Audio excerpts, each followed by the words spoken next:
കാട്ടാന പ്രതിസന്ധി പരിഹരിക്കാൻ കീരമ്പാറ പഞ്ചായത്ത് രൂപീകരിച്ച പ്രത്യേക സമിതി അംഗങ്ങൾ കോതമംഗലം DFOയെ നേരിൽ കണ്ട് ചർച്ച നടത്തി. വൈദ്യുത ഫെൻസിംഗ് നിർമ്മാണം ഈ ആഴ്ച തന്നെ പൂർത്തിയാക്കും.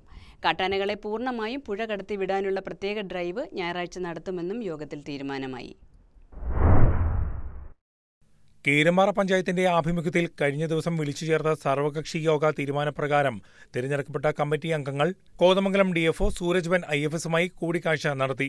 വനമേഖലയിലെ മരം മുറിച്ചുമാറ്റുന്നതിന് അഴിച്ച സോളാർ ഫെൻസിംഗ് ഒരാഴ്ചയ്ക്കുള്ളിൽ പൂർത്തീകരിക്കുമെന്നും ഇതിനായി ആവശ്യമായ എനർജൈസറുകൾ സ്ഥാപിക്കുമെന്നും DFO ഉറപ്പു നൽകി.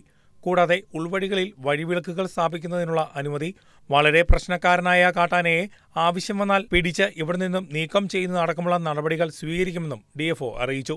ഈ വരുന്ന ഞായറാഴ്ച നാട്ടിലിറങ്ങിയ കാട്ടാനകളെ മുഴുവനായും പുഴ കടത്തി വിടുന്നതിനായി നടത്തുന്ന സ്പെഷ്യൽ ഡ്രൈവിന് എല്ലാവരുടെയും സഹകരണമുണ്ടാകണമെന്നും DFO ആവശ്യപ്പെട്ടു.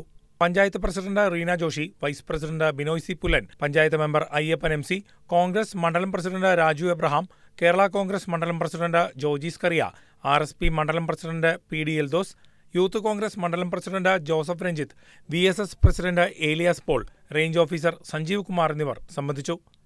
News desk KCV news.